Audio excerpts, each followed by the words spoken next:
Mieru tev un tavam namam šajā jaunajā Dieva žēlstības dienā ar vēstījumu īsi par galveno. Šodien gribu sākt lūk šādi. Pasaki sev, es esmu stiprs tai kungā un viņa varenajā spēkā. Tas kungs ir mans gans, man netrūks nenieka. Man ļoti gribas pašai to apliecināt, un es aicinu to apliecināt arī tevi. Kā jau solīju, turpināsim skatīt pateicības vērtību un nozīmi, kā to sludināja Bills Džonsons kādā no saviem ierakstiem, no viņa ierakstiem. Bieži smeļos no Billa Džonsona gudrības un arī šodien dalīšos ar viņa dotajām pērlēm. Pēdējā vēstījumā par pateicību mēs palikām pie domas, ka tieši pateicība aiztur mūs tajā vietā, kur viss, kas ir mūsu dzīvē, tagad tiek Dieva izmantots. Jo ar šo pateicību Dievam mēs sevi šķīstām un attīrām. Mēs attīrām sevi no savas personīgās dalības mūsu dzīves darīšanās caur pateicību. Un tagad tas viss atrodas Dieva tā kunga rokās, lai viņš to izlietotu savam godam. Atceroties Bībeles fragmentu, kur runa bija par nodevību, kad Jūda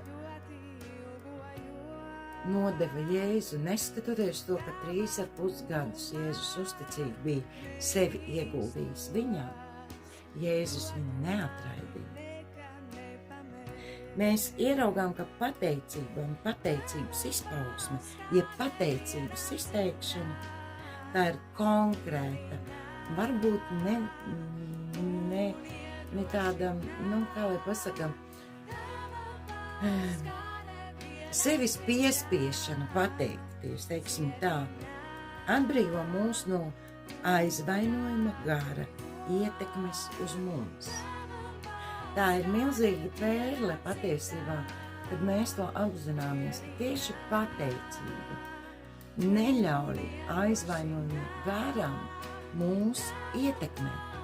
Lūk, kāda nozīmē lielai un labai pateicībai mūsu dzīvē, ja tā tiek veikta piespiedu kārtā. Es nezinu, vai tā var teikt, bet tas ir tas brīdis, kad man galīgi negribas pateikties. Situācija nav tāda, par ko es būtu sajūsmā, bet es tomēr pateicos Dievam par šo konkrēto, sāpīgo un nērto situāciju.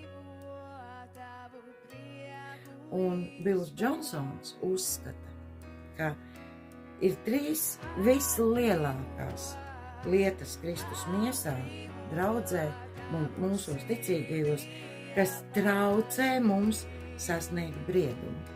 Un viņš tās uzskaita: aizvainojums, sarūktinājums un vilšanās.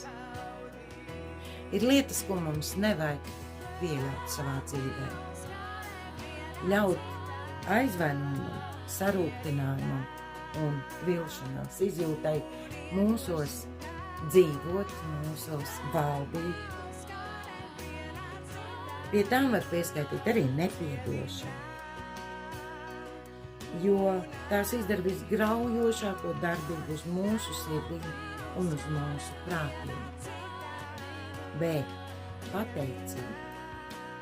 Pateicība no jauna satver šo mirkli. Pat ja viss aiziet šķērsām, pat ja ir notikusi katastrofa, pat ja es neredzu nekādu iespējamu veidu, kā Dievs saņemtu no šīs smagās situācijas slavu un godu, pateicība ir daļa no receptes. Un kā receptes daļa es ņemu un pateicos. Mēs arī esam kaut kādā veidā daļa Dieva receptes, daļa Dieva plāna, daļa Dieva nodoma. Un Dievs ir paredzējis mums mūsu daļā, mūsu receptē šo pateicību. Pateicību, kas nes viņam godu, caur ko viņš iznīcina un aizdzen prom to graujošo, ko Sātans ienes mūsu dzīvē. Bils Džonsons saka tā, es negribu teikt, ka Dievs to neizmantos bez manas pateicības, bet ar pateicību es kļūstu par daļu no šī procesa, kad pazemojos un atzīstu, ka pilnībā paļaujos uz Dievu šajā situācijā. Būsim pateicīgi. Pateicībai, kā mēs redzam, jau kuro vēstījumu, es pat nevaru saskaitīt, kurš no sākta gala šis ir, tad mēs atklājam pateicības milzīgās nozīmes. Tēvs, es pateicos Tev par situācijām, par kurām man gribas pateikties. Es pateicos par situācijām, par kurām man ir grūti pateikties. Bet tā ir daļa no receptes, kā Tu vari visu vērst par labu, es esmu šeit, lai Tev pateiktos, Dievs, jo zinu, ka jebkuru nepatīkamo situāciju Tu, Tēvs, pārvērtīsi šedevrā. Es pateicos Tev, es pielūdzu Tevi un slavēju Jēzus vārdā. Āmen. Āmen.